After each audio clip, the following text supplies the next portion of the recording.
ડેડિયાપાડાના ધારાસભ્ય ચૈતર વસાવાએ તાલુકા સંકલન સમિતિની બેઠકમાં ડેડિયાપાડા અને સાગબારા તાલુકાઓની સુવિધાઓનો મુદ્દો ઉઠાવવા સાથે રોડ રસ્તાના મુદ્દે આંદોલનની ચીમકી પણ આપી હતી।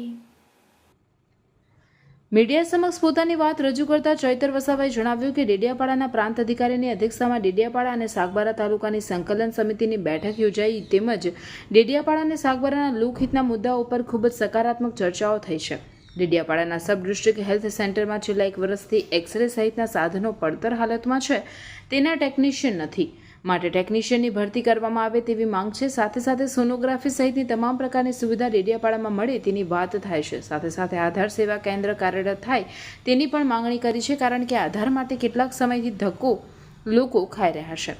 સાથે સાથે હમણાં બીપીએલમાંથી વિભાજિત થઈને એપીએલમાં ગયા છે। સરકારે જે આવક વધારા 2.5 લાખ વધારી છે, તો એપીએલમાં ગયેલ લોકોને ફરીથી બીપીએલમાં સમાવેશ કરવામાં આવે તેની પણ વાત કરી। ડેડિયાપાડાથી સાગબારાના જે પણ રસ્તાઓ છે તેમાં ખૂબ જ ખાડા પડી ગયા છે, તો તે ખાડા પૂરવામાં આવે તેની પણ વાત થઈ છે।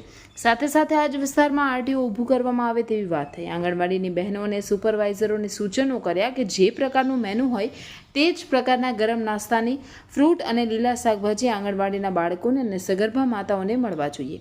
દક્ષિણ ગુજરાત વીજ કંપની લિમિટેડમાં જેટકો દ્વારા ડેડિયાપાડા તાલુકાના પાડવામાં આવે અને એમાં કઈ કઈ એજન્સીઓએ ટેન્ડર આપવામાં આવ્યા છે તેના વિશે વાત કરવામાં આવી અને કર્મચારીઓને સમયસર પગાર ચૂકવવાની વાત કરવામાં આવી। યાલનો બ્રિજ તૂટી ગયો છે, બ્રિજને બનાવવામાં આવે અને બ્રિજ બને ત્યાં સુધી એક ટેમ્પરરી રસ્તો પણ બનાવે તેવી પણ વાત થઈ છે।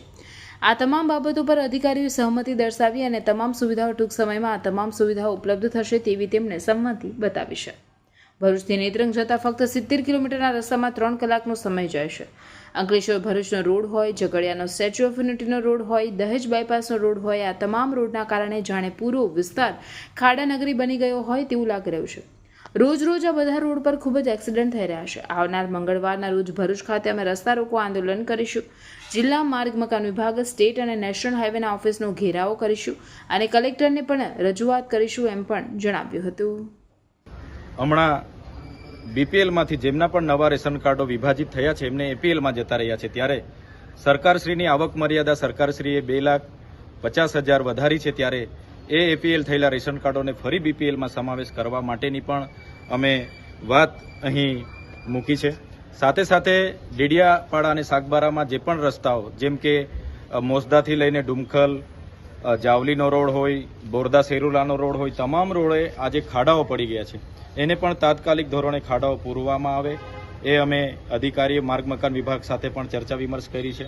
સાથે સાથે પોલીસ અધિકારીઓ અહીં જ એક આરટીઓ કેબિન ઊભું કરે જેથી કરીને કોઈને પણ દંડ ફટકારવામાં આવે તો એ અહીં દંડ ભરીને પોતાની ગાડી છોડવીને જાય એ બાબતની પણ અમે ચર્ચાઓ કરી છે। સાથે જીઈબીને લઈને અને ખાસ કરીને આંગણવાડી બહેનોને અને એમના સુપરવાઇઝરોને ખાસ સૂચન અમે કર્યા છે કે સમયે જે પણ મેનુ આંગણવાડીની બહાર હોય એ પ્રકારના ગરમ નાસ્તા, ફ્રૂટ અને લીલા શાકભાજી ત્યાંના બાળકો, ધાત્રી માતાઓ અને સગર્ભા માતાઓને મળવા જોઈએ એ પણ વાત કરી છે। કેમ કે નર્મદા જિલ્લો એ પછાત જિલ્લો છે। 12,333 બાળકો જ્યારે કુપોષિતથી પીડાતા હોય ત્યારે સમયાંતરે ગરમ નાસ્તો અને પોષિત આહાર, પૂરક આહાર મળે એ બાબતની પણ અમે આજે ચર્ચા કરી છે। તો તમામ બાબતોએ અધિકારીઓએ પણ આવનાર દિવસોમાં એમાં આગળ રજૂઆતો કરીને તમામ બાબતોને લઈને સૂચનો એ કર્યા છે। સાથે સાથે આવનાર દિવસોમાં જે યાલનો પુલ તૂટી ગયો છે ત્યાં નવો બ્રિજ બને ત્યાં સુધી ટેમ્પરરી 4 ગાડીઓને આવન જવન માટેની એક નાળું બનાવે એ બાબતનું પણ અમે વાત મૂકી છે અને બધી જ બાબતે સહમતિ દર્શાવી છે। ટૂંક જ સમયમાં તમામ સુવિધાઓ અહીંયા ઉપલબ્ધ થશે એ પ્રાંત અધિકારી સમેત તમામ અધિકારીઓ સહમતિ આપી છે। ભરૂચ લોકસભાની ચૂંટણી હમણાં લડ્યા, અહીંયાથી ભરૂચ જવું હોય નેત્રંગથી અંકલેશ્વર સુધી તો 3 કલાક જાય છે, એ રસ્તા બાબતે શું કરવું પડશે? અહીંથી ભરૂચ જતા માત્ર 70 કિલોમીટરનો રોડ છે અને 3 કલાક ત્યાં જતા થાય છે।